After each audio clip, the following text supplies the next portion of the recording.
কোথায় না কোথায় কর্মের উপর ভয় থাকে, না হলে আজ গঙ্গায় এত ভিড় হতো না। যে কর্মকে বুঝেছে তার ধর্মকে বোঝার কোনো দরকারই নেই। একটা কথা মনে রাখবেন, পাপ শরীর করে না, বিচার করে। আর গঙ্গা বিচার নয়, শরীর ধোয়ে।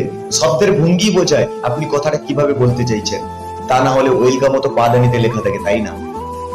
মহান হওয়ার জন্য কোনো মহান কাজ করা জরুরি নয়। তুমি যেই কাজটা করছো সেই কাজটা এতবার করো, এতবার করো, যতক্ষণ না পর্যন্ত তোমার নামের আগে মহান না লেগে যাচ্ছে। একটা কথা বলুন তো, সচিন তেন্ডুলকার এমন কি মহান কাজ করেছে? ক্রিকেটই তো খেলেছে। জাকির হোসেন এমন কি মহান কাজ করেছে? তবলাই তো বাজিয়েছে, কিন্তু সে এতবার বাজিয়েছে, এতবার বাজিয়েছে, যতক্ষণ না পর্যন্ত তার নামের আগে মহানতা হাসিল না হয়ে যাচ্ছে। বর্তমান বাড়ির পরিস্থিতি যদি কোনো ছেলে কিংবা কোনো মেয়েকে মোটিভেট না করতে পারে, তাহলে আমি বলবো পৃথিবীর কোনো বই, কোনো মোটিভেশনাল স্পিকার তাকে মোটিভেট করতে পারবে না। আচ্ছা, সবাই বলে স্কুল কলেজে শিক্ষা পাওয়া যায়। সত্যি কি জীবনে চলার পথে সেই সব শিক্ষা স্কুল কলেজে দেওয়া হয়? আমি মনে করি একটা ক্ষুধার্ত পেট আর একটা খালি পকেট আর একটা ভাঙা হৃদয় একজন মানুষের যা শিক্ষা দেয়, পৃথিবী আর কোনো বইয়ে কিন্তু তার শিক্ষা দিতে পারে না।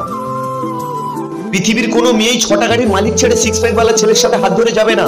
তাই বলি জিমে যাওয়া বন্ধ করে কাজে যাও। আর একটা কথা সবসময় মনে রাখবেন, গরিবের জীবনযাপন দূর করার একটাই উপায়, পরিশ্রম, খুব কঠোর পরিশ্রম। আর কোনো অন্য উপায় নেই কিন্তু।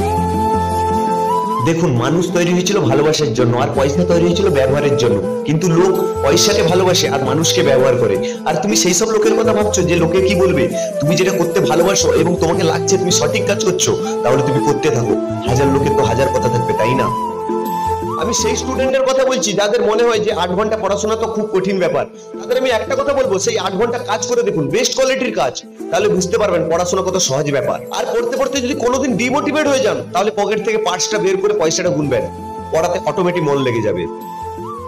গরিব মানুষ কেন গরিব থাকে জানেন? সে অ্যাকচুয়ালি সময়ের মূল্য বোঝে না। সে যাকে মূল্যবান মনে করে অ্যাকচুয়ালি সে মূল্যবান নয়। Money is by product of power. পয়সা কামাতে হবে না, পয়সা তো আসতে থাকবে। মানুষ আপনাকে অহংকার বলবে, অনেক কিছু বলবে, বলতে দাও, কিন্তু নিজের মূল্যবান সময়টা কিন্তু কাউকে দিও না।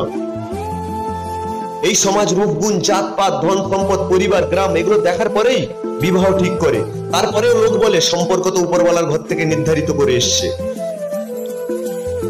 18 থেকে 22 বছর ছেলেদের আমি একটা কথা বলবো, আজ যে তোমার কষ্টের পয়সায় গরু ছাগল চড়াতে নিয়ে যাচ্ছ না, গরু ছাগল মনে কোনটা বলছি বুঝতে পারছেন?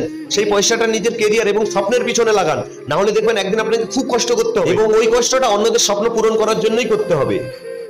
গাছের পাতায় যদি জল দাও তাহলে পাতা কোনোদিনই গ্রো করবে না, কিন্তু সেই জল যদি গাছের গোড়ায় দাও তাহলে গাছও বড় হবে এবং পাতাও বড় হবে। আমরা ভুল এটাই করি, গাছের পাতায় জল দিই, আর আমাদের পাতা কোনটা বাইরের দেখানোর জিনিস, শার্ট, জুতো, আইফোন এগুলোতে খরচা করি। যার জন্য হয় কি, পাতা তো শুকায় কিন্তু গাছও শুকে যায়। কিন্তু সেই ইনভেস্ট যদি আপনি গাছের গোড়ায় করেন, গোড়া মানে ব্রেন, আপনি যদি এটার উপরে সময় লাগান, এটার উপরে খরচা করেন, তাহলে বিশ্বাস করো বন্ধু, পাতা তো বড় হবে কিন্তু গাছও বড় হতে থাকবে।